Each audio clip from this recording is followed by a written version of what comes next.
Good evening to all and good morning to all. जिन माने सकाले देखु तो गुड मॉर्निंग, जिन माने इवनिंग रे देखु गुड इवनिंग। तो आज आम पढ़ा दशम श्रेणी जेनटा बाकी थिला भौतिक विज्ञान रो अम्ल क्षार लवण रो। देख तो आम कनसेप्ट पढ़वार थिला बेकिंग बा खाइबा सोडा। बेकिंग सोडा काना, तार व्यवहार काना, आउटा केनता करी बनसी। प्रीवियस क्लास रे आम पढ़ीना केन जिनिस रे क्या अम्ल थिसी, लेंबू रे क्या अम्ल थिसी, पिंपुड़ी दंशन रे क्या अम्ल थिसी, तार परे आउ भी बहुत जिनिस पढ़ीना दही रे क्या अम्ल थिसी। तो नेक्स्ट पढ़वा आउ भी पढ़ीना आम धोइबा सोडा बेल ब्लीचिंग पाउडर व्यवहार, ब्लीचिंग पाउडर केनतारी बनसी एटा माने आम पढ़ीना। तो आम पढ़वा काना बेकिंग बा खाइबा सोडा काना सेटा केनतारी बनसी आ तार व्यवहार। आम जानछू खाइबा सोडा जेन आमर घरे व्यवहार हेसी केनथरले व्यवहार हेसी एटा जेते बेले आम पकोड़ी बनासु। पकोड़ी होला पकोड़ी के टिके सॉफ्ट करवा लई,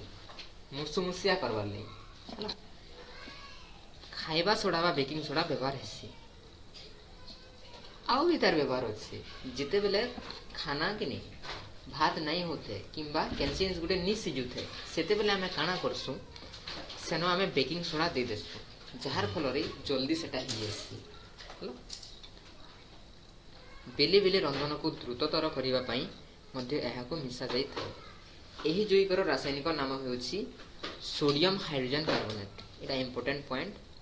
जे खाइबा सोडा रो रासायनिक नाम कोन sodium hydrogen carbonate NaHCO3। Na रे सोडियम, H रे हाइड्रोजन, CO3 रे कार्बोनेट सोडियम हाइड्रोजन कार्बोनेट होला। एहा को प्रस्तुत करिवा पई व्यवहार करा जेतबा कंचा माल गुडी को भितर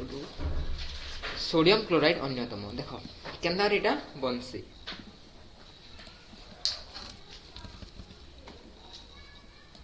एटा बनसी तार मेन कंचा माल गोटे हूँ NaCl सोडियम क्लोराइड। तार संगे आम जल आउ कार्बन डाइऑक्साइड आउ एमोनिया NH3 मिसे देमा बेले काना हिबा एमोनियम क्लोराइड आउ NaHCO3 यूज हेबा हला। प्रस्तुत करबा लई व्यवहार करतबा कंचामाल भितरु सोडियम क्लोराइड होचे अलगाटा बेले एटा गोटे मेनटे NaCl सेनो जल व्यवहार हेसी जल देमा NaCl देमा देन कार्बन डाइऑक्साइड गैस हेले जे तार संगे एमोनिया मिसामा देन काना प्रस्तुत हबा सोडियम हाइड्रोजन कार्बोनेट प्रस्तुत हबा हला। तार संगे संगे एमोनियम क्लोराइड भी प्रस्तुत हेसी हला। एटा थिला तार प्रस्तुत केनरे हेसी। तो मेन कंपोनेंट होची बेकिंग सोडा बनाबार NaCl हला। तार संगे जल कैल्शियम हाइड्रोक्साइड सॉरी काना की कार्बन हाइड्रोक्साइड आउ NH3 बा एमोनिया हला। देन देखो एहा एक मृदु असंख्यारक क्षारक एटा गोटे नॉन कोरेसिव क्षारक है। रांधिबा समय रे को गरम कली देखो जिते बेले तुम एटा गरम करबो खाइबा सोडा की रांधला बेले सेटा काना हेबा ताप दबो बेले Na2CO3 रे कन्वर्ट हेबा सोडियम कार्बोनेट हे आसी तार संगे जल आउ कार्बन डाइऑक्साइड गैस निर्गत हेबा हला। सोडियम हाइड्रोजन कार्बोनेट रो घरोई कार्य रे विभिन्न प्रकार व्यवहार अछि तार व्यवहार विषय न दिया हिछि। देखो बेकिंग पाउडर प्रस्तुत करिवा पई baking powder baking soda sodium hydrogen carbonate और टाटारिक एसिड परी मृदु खाद्योपयोगी अम्ल रो एक मिश्रण अटे। जिते बेले बेकिंग पाउडर को गरम करा जाय किंबा जल रे मिसे जाय निम्नलिखित रासायनिक प्रतिक्रिया घटे। देखो जिन अछि जिते बेले आमे बनासु बेकिंग पाउडर हला बेकिंग पाउडर जिन बेकिंग सोडा अछि बा NaCO3 अछि आउ जिन टाटारिक अम्ल अछि हला। एटा होचे मृदु खाद्योपयोगी अम्ल रो गोटे मिश्रण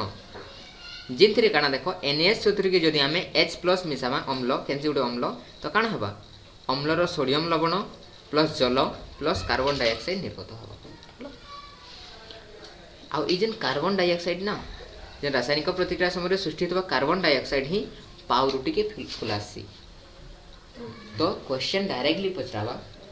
पाउरुटी तैयारी समय रे क्यों उपादान पाउरुटी को फुलाई थाए पाउरुटी बा केक को फुलाई थाए तार आंसर हबा कार्बन डाइऑक्साइड हला का किछि नै। सोडियम हाइड्रोजन कार्बोनेट प्रति अम्ल गुड़िकर मध्य गोटे उपादान है। आमे जानछु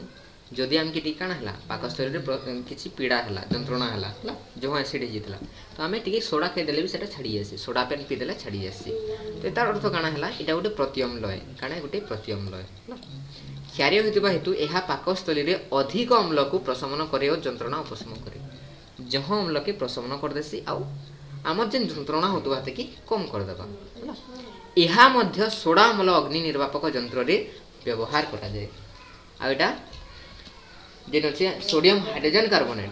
सेटा अग्नि निर्वापक यंत्र रे भी व्यवहार करा जायसी तो क्वेश्चन जो दियाला अग्नि निर्वापक यंत्र रे क्यों क्षारक व्यवहार करा जाय NaSO3 CaCO3 Na2CO3 कि ए मध्यरु कोनोसी नुहे तो काना लेखबो NaSO3 लेखबो हला एटा गोटे शॉर्ट क्वेश्चन है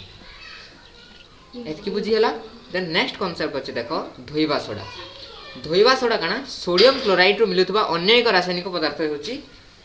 धोइबा सोडा सोडियम क्लोराइड के जदि आमे काना करमा सदा कि इडा करमा हला रासायनिक प्रतिक्रिया करमा तो सेनु गुटे नुवा जिनिसटा स्टार्ट बनबा सेटा होची काना धोइबा सोडा बा वाशिंग सोडा काना सेटा सेतार संकेत काना सेतार संकेत होची Na2CO3 * 10H2 IA1 रे क्वेश्चन हेतिला धोइबा सोडा रे केतोटी जल अणु थाए हला तो इना जल अणु केतेटा होची H2O 10H2 होची देखो Na2CO3 इनटू इडा इनटू ए 10H2 बेले H2 बेले काना जल जल रो आगडे 10 लिखा हिचे बेले 10 टा जल अणु थिला हला सुर करबो धोइबा सोडा रे 10 टी जल अणु थाए बोर्ड एग्जाम रे भी आसी पारे तार रासायनिक संकेत किंबा रासायनिक संकेत भी पचराबा धोइबा सोडा रासायनिक संकेत Na2CO3 * 10H2 हला जेनटा कि आमे हम लुगापटा सफा करबा ले यूज करसु बेकिंग सोडा को गरम कले सोडियम कार्बोनेट मिले सोडियम कार्बोनेट को पुनः काना करले स्फटिकरण करले धोइबा सोडा मिलसी गोटे क्षार पैसे जिनिस पाइसी तार व्यवहार माने देखो केन केन थरे व्यवहार करे छै हम जिनछु धोइबा सोडा के कांच धोइबार लागि साबुन आ कागज शिल्प रे भी व्यवहार कराय छै साबुन बनावा ले भी यूज कराय छै धोइबा सोडा जेन हमें साबुन ने देख सके हेंदा टाइप रो पदार्थ रो ही काना हेसी नॉर्मल साबुन बनाय हेसी बुझिला कि नहीं बोरकस परी सोडियम जैविक गुडी को उत्पादन करबा पई एहा को व्यवहार करा सुर करी तो बोरकस भी बंची केन थरी एथरे हला घर सफा करबा लागि भी व्यवहार कराय हेसी धोइबा सोडा धोइबो तार परे जलर स्थायी खरब दूर करबा पई भी एटा व्यवहार कराय हेसी एटा थिला कॉन्सेप्ट देन नेक्स्ट पढ़मा लवण गुडी कर स्फटिक प्रकृत रे शुष्क की ड्राई है के तार जेन स्फटिक माने अछि तार जेन छोट छोट दाना माने अछि एटा सुखा है के जन्म सुखा है के निसी तार ले एग्जांपल एटा निया हिचे तार ले परीक्षा भी करा हिचे आदि वर्णन निया हिचे जनो कपर सल्फेट टाइप लवण है हला जल बिंदु अछि दे गरम करा हिचे देखो स्फुटन होल जदि एटा शुष्क नी हितिता हला बेले जल बिंदु नी हितिता सॉरी उल्टा कहते शुष्क नी से तार माने ठीक है उदा वाला है हेतिले एटा जल बिंदु हे जेते हम गरम करू यदि पूरा शुष्क हिता जल बिंदु के ना आबा तो बेल के नॉर्मल सुखा बेल के तुम गरम करबो जे आबा के हनो नहीं आसे इनो तार माने काना अछि शुष्क नी सेटा पूरा बुझी हला कि लेखा है देखो कपर सल्फेट स्फटिक गुडी को शुष्क भली जना पडुथले मध्य से गुडी को रे स्फटिक जल थाए सेना स्फटिक जल थिसी आमे स्फटिक गुडी को गरम कले जल अपसारित हो जाय एवं लवण धला पलटि जाए तो धला हो जीवो जदि तुम यही दाना गुडी को ओदा कर देबो तबे तुम देखिबो जे स्फटिक गुडी को नील वर्ण पुनर्बार चली आछि देन से जिनिस दिया हिचे लवणर संकेत एक करी रहितबा निर्दिष्ट संख्यक जल अणु गुडी को स्फटिक जल कहते जिते संख्यक जल अणु थिबा सदे काना कहबो स्फटिक जल करी कहमा हला जेनटा हेनो पचरा हितला जेन Na2CO3 * 10H2 10टा अछि स्फटिक हला स्फटिक जल केतरा अछि 10टा कपर सल्फेट रो गोटिए संकेत एक करे 5टी जल अणु अछि कपर सल्फेट एटा देखो CuSO4 * 5H2 बेले केतरा 5टा तो सेना केतरा 10टा हला तो इताई कहसन जल जोजित कपर सल्फेट काना जल जोजित कपर सल्फेट सुरक्षित जल जोजित कपर सल्फेट संकेत बेले काना CuSO4 * 5H2 एथिरे 5टा जल अणु थिसी केतरा थिसी 5टा 5 हला देन आउ गुटे लवण होची जिप्सम रे केतरा थिसी जिप्सम रो संकेत होची देखो CaSO4 * 2H2 ହେଲା आइथिरे दुईटा अछि केतेटा अछि दुईटा तार उपयोगिता एटा वर्णना करा हिचे प्लास्टर ऑफ पेरिस ताके भी कहसन जिप्सम की देखो जिप्सम CaSO4 2H2O को 373 केल्विन अर्थात 100 डिग्री रे तापमात्रा रे उत्तप्त कले यह जल अणु हराए एवं एटा जेनछ तो 373 केल्विन इक्वल्स टू 100 सेल्सियस जेनी आनी जानि पको हला जिप्सम रो संकेत होचे CaSO4 2H2O तो जिप्सम के जदि हमें गरम करमा हला तो ये काना करबा तार पाखे जेन जल अछि दुईटा जल अणु अछि सदा के से हरे देबा आउ सेटा काना हि जिबा कैल्शियम सल्फेट हेमीहाइड्रेट रे परिणत होबा CaSO4 ½ H2O हेमीहाइड्रेट हला यहा को प्लास्टर ऑफ पेरिस कहसन आ इता के ही कहसन प्लास्टर ऑफ पेरिस तो प्लास्टर ऑफ पेरिस र संकेत काना CaSO4 ½ H2O 1/2 H2O भांगी जाइतबा हाड़ को ठीक स्थान रे रखिबारे सहायता पाई डॉक्टर माने व्यवहार करतबा प्लास्टर ऑफ पेरिस प्लास्टर हेउछु प्लास्टर ऑफ पेरिस यह एक धला पाउडर एवं यह जल सहित पुनर्बार जिप्सम रे मिसी जिप्सम रे परिणत हुए यह अत्यंत शक्त कठिन वस्तु जदि हे तानु ए जेन अछि काना जिप्सम रो हमें जल के जदि अलगे दमा काना जिबा प्लास्टर ऑफ पेरिस जेंटा कि हाड़ हमर जेन भांगी तेला टाके लटकासन बुझि गेला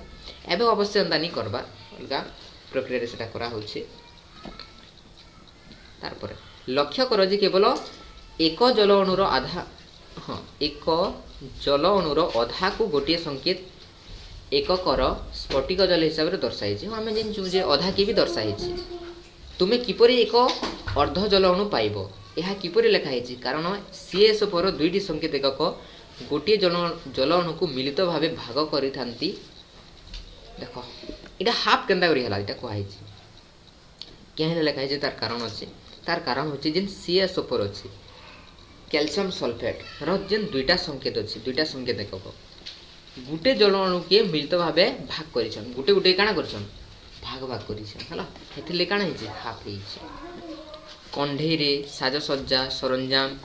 पृष्ठ के चिकन करवा ले भी प्लास्टर ऑफ पेरिस व्यवहार करायसी हला एटा थिला प्लास्टर ऑफ पेरिस रो संकेत calcium sulphate hemihydrate CaSO4 ½ H2 तो तार संगे सरला तुमर 3 नंबर के एटा 3 नंबर चैप्टर हला अम्ल क्षार और लवण तो इतार तुमे करबो क्वेश्चन हला ठीक अछि फिर भेट पड़बा नेक्स्ट क्लास रे धन्यवाद।